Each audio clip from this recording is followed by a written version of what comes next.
There are no proposals to change the abortion rules due to COVID-19. We've been told that by the time COVID-19 peaks, 44,000 women will need access to early medical abortions. It's quite clear that the abortion industry has been waiting for this moment to make these 2 pills available to the women so that they could self-manage abortion at home. Why is the government making it more difficult for women to get access to an essential procedure during this time of crisis? All I can do is repeat the clarity that there are no proposals to change abortion law. March 2020. At the start of the coronavirus crisis, the government is under immense pressure to change existing abortion law and approve a new telemedicine abortion service, known to some as pills by post, more commonly known as DIY abortion. DIY abortion. Wow. The way this was brought forth was totally undemocratic. The minister said that there will be no change, and the abortion lobby were outraged at this. In a shocking turn of events, overnight, across the UK, women's homes legally became a place where a woman could terminate her pregnancy on her own. Well, you know, I think it's incredible how quickly the abortion industry were able to get these pill abortions. Good afternoon, how can I help? Hi, I basically just found out that I'm pregnant and I was hoping I could get a termination booked. Even if somebody supports abortion, I think particularly with DIY abortions, we should have these serious concerns. What about the aftermath after the forced miscarriage of the child? I was looking at the packet on the table and I quickly took the first tablet. It was a lot of blood. This was never about the pandemic. This is a difficult time for everybody. So to add on the trauma of a DIY at-home abortion, that is not helping women at all. To me, my home's not my home. It's the place where it took away my child. We had a double U-turn, and it's scandalous to think that members of parliament in power are able to be so, I would say, bullied.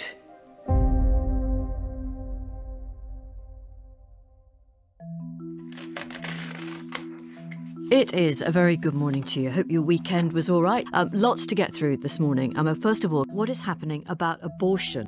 Yeah, we're really pleased that yesterday Matt Hancock signalled that he'd heard women's voices. He signalled that early medical abortions are now to be available using telemedicine. So that's the pregnancy test for 3 weeks later, I think. That's what she said on the phone. It's the 30th of March 2020. News has just come in that after a controversial double U-turn, Matt Hancock, the Secretary of State for Health, has formally approved the home of a pregnant woman as a place where abortions can legally take place. Are these measures truly in the best interests of women, or are they just in the benefit of the abortion industry? Despite concerns from politicians and pro-life groups alike, the news is shocking, and the most radical change to abortion law since the passing of the Abortion Act in 1967. For the first time in the UK, women are allowed to self-administer both abortion pills at home after only a short phone or video consultation. So, what we have here are the set of pills, and these have arrived from BPAS. Now, you requested these pills. You're not pregnant. No. You didn't give your real name. No. Okay. All right. Well, can you open it up for us to see what we've got? The telemedicine, or as it really is, the self-managed abortion equals DIY abortion. The women and the men that I've spoken to realise that they've been sold a lie. Yeah, we were quite shocked to see that because, you know, you normally have some warning of a change. You know that somebody's going to bring an amendment to a bill. There's normally a chance to debate it. So it's not usual for the health secretary to kind of act unilaterally on abortion law. It's normally something that's dealt with quite carefully. When we talk about DIY, and some people don't like that term, but I think it's an incredibly appropriate term, that the women themselves are the ones deciding effectively how far pregnant they are, because we're relying on their memory of when their last menstrual cycle was. They're the ones that have to take the tablets. They're the ones that have to dispose of the fetus. They're the ones that have to clean the blood out of their carpets or out of their beds. They're the ones that have to live with it afterwards. It's quite clear that the abortion industry has been waiting for this moment We've seen records as a result of this case that show that back in 2014, 2015, the abortion industry was looking to make these 2 pills available to the women so that they could self-manage abortion at home. Madam Deputy Speaker, we are engaged in a great national effort to beat the virus. Everybody now has it in their power to save lives and protect the NHS. Home is now the front line. There is no question that the events leading up to the Health Secretary's momentous U-turn decision were unprecedented. Only 6 days prior, Mr. Hancock had categorically told Parliament that there were no proposals to change abortion law. There are no proposals to change the abortion rules due to COVID-19. 1 day later, Health Minister Lord Bettle echoed similar concerns about changing any laws to abortion in a speech to the House of Lords. We do not agree that women should be able to take both treatments for medical abortion at home.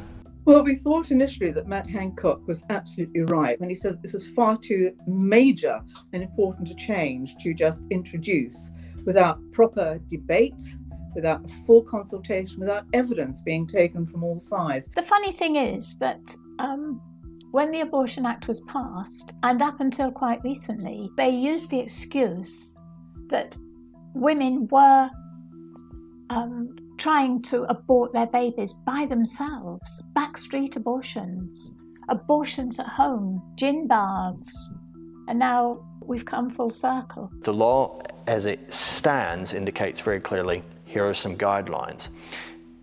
How are those guidelines properly met? How can there be a proper assessment of the mental or physical well-being or health needs of a woman? How can there be proper assessment of her current relationship situation, whether it's abusive, whether she's being forced into this, whether there are cultural reasons that are influencing her decision? How can any of that be properly assessed? Just with a phone call or by clicking a button online or by saying, yes, we'll just send you the pills at home. What's more, so that's the initial problem. What about the aftermath? After the abortion has occurred, after the forced miscarriage of the child, what then? Since abortion was legalised in 1967, rates have been steadily growing across Britain as abortion providers seemingly take liberties in interpreting the existing law. However, with assurances from the government that no further change in law would be made, the question must be asked, what made them change their mind? The Prime Minister has announced the most drastic limits to our lives that the UK has ever seen in living memory. The aim, he says, is to save lives in this time of national emergency. I urge you, at this moment of national emergency, to stay at home, protect our NHS, and save lives. At the beginning of the coronavirus crisis, while the nation's focus was on saving lives and protecting the NHS, legal documents obtained since the passing of the pills by post policy now show that there was something sinister going on behind closed doors. In one document, we see that a submission had already been agreed and signed prior to Matt Hancock's approval of DIY home abortion, recommending that women's homes be approved as a place for early medical abortion to be undertaken without the need for medical supervision. A number of pro-life groups picked up on the Department of Health's announcement and issued urgent press releases. The way this was brought forth was totally undemocratic. First of all, it appeared on the government website that this change was going to happen to allow abortion pills at home. And then they took it down quickly. We have been so vigilant that the announcement that came yesterday from the Department of Health and Social Care that women will be able to access a pill costing just 15 pence and to have an abortion at home on their own, that has been withdrawn by the government, and for that we must give God great thanks. Later that evening, on the 23rd of March 2020, a notice appeared on the government's website where the legislation had been published. It read, "The information on this page has been removed because it was published in error. This was published in error. There will be no changes to abortion regulations." That's when the minister said that there will be no change. The abortion lobby were outraged at this, and particularly Anne Frady, head of BPAS, was complaining, outraged on Twitter, and they were clearly lobbying the government to turn it around again. Women shouldn't have to leave their homes during lockdown to access basic health care. I think the Secretary of State needs to give a clear explanation to the House as why it was yesterday that clear guidance was provided by the government on access to abortion early in the day, only to then be removed from the government website later in the day. Why is that? Politically, you know, the way decisions have been made in this country, there hasn't been full scrutiny of Parliament. Things have just been rushed through. They haven't been fully debated. They haven't been considered. It's behind the door meetings. So yeah, we have a lot of challenges, but you know, our desire is that the truth about abortion is known in this country. I think whenever you take a medical procedure out of the hospitals, out of abortion centres, then you have immediately taken away the support that women need. And if, for example, the politicians were saying that 44,000 women would need an abortion, the abortion centres were still open. There was no need at all for people to have this, what they were making out to be, in the comfort of their own homes. Well, we had a very clear assurance in 1989 that we wouldn't be getting home abortions. It came under the ability of the Secretary of State to licence places where abortions could take place. And we said, well, that means he could licence a home. No, that was not going to happen. Very clear assurance. It's there in Hansard. It's there in black and white in Hansard that nobody can dispute. This was what was actually said to us at the time. Now, Parliament can always reverse something, which has previously been agreed, but Parliament hasn't. This is the government doing it. This is ministers just tearing up an assurance that was given to Parliament, and on the basis of which Parliament voted. It actually took decisions on the basis of that assurance. And simply to tear it up and throw it away, I think is unacceptable. And it's not within the conventions of how Parliament makes laws. Without warning, on the 29th of March 2020, the government agreed to grant approval for women to undergo DIY abortions in their own homes. The news was published on the government website on the 30th of March. Well, you know, I think it's incredible how quickly the abortion industry were able to get the government to agree to allow this to happen. I assume that when the government said, as it did initially, the coronavirus wasn't a reason for having abortion at home, that was it. Why we've suddenly had a complete volte-face, I do not know. This was never about the pandemic. This is a difficult time for everybody. So to add on the trauma of a secret DIY at-home abortion with no medical help, possibly with complications, that is not helping women at all. We had a double U-turn, and it's scandalous to think that ministers, members of Parliament in power are able to be so, I would say, bullied by the abortion lobby and by those who have this agenda. With only a video or phone call to an abortion provider, many pro-life groups were concerned for women's safety. How could an abortion provider be certain of gestational age? How could they be sure a woman wasn't being coerced into taking the pills? What follow-up care would be given from a woman's home? And how were they going to catch any potential complications? Morally speaking, inarguably, abortion is the ending of human life. It stops a person from living. Having DIY abortion allowed introduces a number of extra variables that could not only cause harm to that one child, but that could very well cause significant damage, lasting damage, perhaps even death of another life. Well, up until now, medical abortions have been supervised, and never before has the taking of the first pill been under law allowed at home. So with the first pill, the purpose of that is to kill the fetus, Then 48 hours later, a second pill is taken to expel the fetus. And certainly many women are led to understand that it's 100% effective. And of course, nothing in life is ever that. It's not the same as taking antibiotics for a bacterial infection. It's an unborn child we're talking about. The woman needs to have the support of professionals and time to make a decision at this really vulnerable time of her life. Given the health risks associated with medical abortion and the lack of safeguards to protect vulnerable women, was this simply a lapse in judgment from the Health Minister? An email from Matt Hancock's private secretary shows that the Minister for Health was clearly anticipating a backlash. So this is Matt Hancock writing to his team.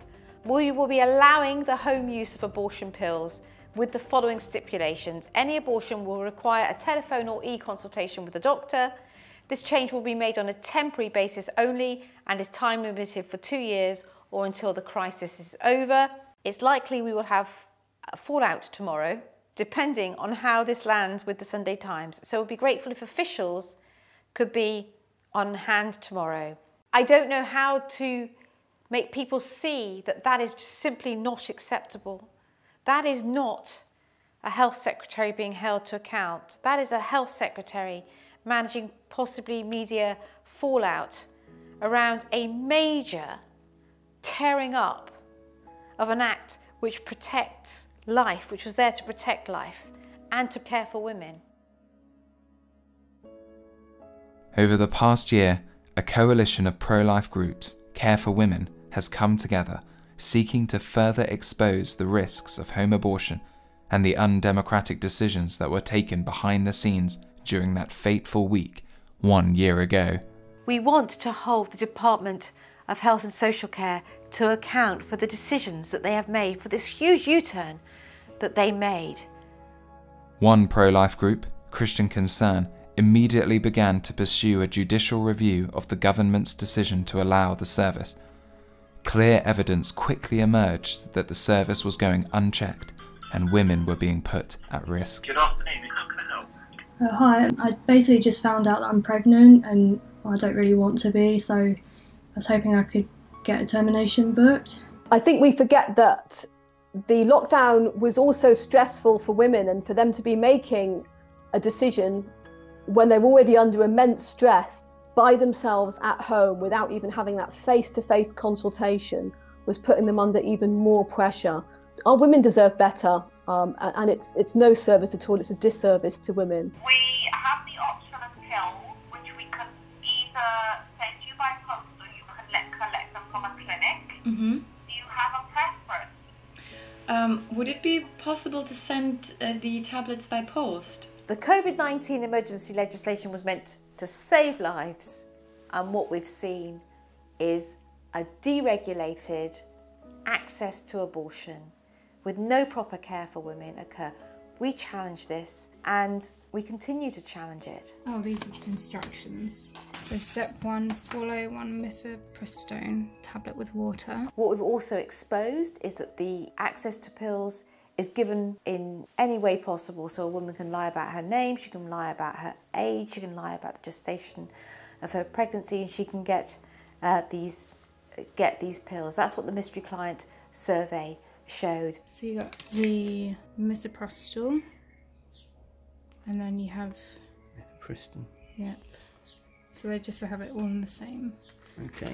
Certainly over a telephone, to be able to find out how far pregnant a woman is, all you've got to go on is her say-so of when her last menstrual cycle is. So, no, it doesn't surprise me that women were effectively giving different dates to what had really gone on, or changing their dates through the mystery client investigation like they did to make themselves fit into the 9-week, 6-day limit. Tragically, over the past year, stories have slowly begun emerging from the women whose lives have been forever changed from DIY abortion.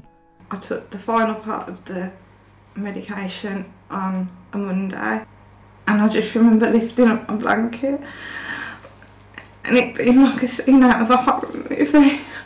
Kirsty, aged 36, was one of those women affected. She was coerced into taking the pills and then suffered a traumatic abortion with complications all alone at home. I was left really heavily bleeding for months afterwards. I was at a point where I didn't want to wake up anymore because I've lost a part of me. The at-home abortion is being made to make you think that you're doing it in the comfort of your own home without, you know, having to travel to a clinic or a hospital. But then you've got the memory of the loss of your child in your own home forever. So now, to me, my home's not my home, my happy, safe place. It's the place where it took away my child. So I can never sort of think of my home, that happy, safe place that it's always been. Sadly, Kirsty is not alone. Since the start of the pandemic, over 100,000 DIY abortions have been carried out at home. Freedom of Information data has revealed that on average, every single month, 250 of these women will require hospital treatment to surgically remove what the abortion industry calls retained products of conception. In fact, throughout the course of the pandemic, there has been a 54% rise in women making 999 calls for complications stemming from DIY abortions. I was looking at the packet on the table and I quickly took the first tablet. It was a lot of blood and I knew it wasn't normal, so I called Mary Stopes. Sophie is another survivor of a traumatic home abortion. She now regrets the decision to have an abortion and is shocked that she was never given any medical or psychological checks before being handed the pills to take at home. I'm not sure what it was, but it felt like something ripped, it felt like something, and it was the most excruciating pain of my life. It was nothing like a period. I broke down in just sobbing in the shower because it was coming, the chunks were coming out of me, and it was absolutely horrifying. 1 year on, despite the promise that home abortion was only ever a temporary measure, the government has just closed a public consultation on whether to make the policy permanent. But faced with such alarming statistics of complications, of stories of coercion and regret, and the reality that women aren't being given proper medical or psychological care, is this really a wise decision? You certainly used to be a way of thinking that it isn't appropriate for something as serious as this to be happening in someone's own home. Comfort can't be the reason that we make a decision like this. It can't be based solely on comfort, on what we think is comfortable for women. If women have taken these tablets at home and staring at them, whether it's for hours or for days, they obviously instinctively know, or even weeks, they instinctively know this is more than a blubber sound. Here we are, 110,000 pills by post abortion later. Everything we said would happen has come true. We said there would be accidents. We said there would be women's lives in danger. It's all come true. The stories are there, the stats are there.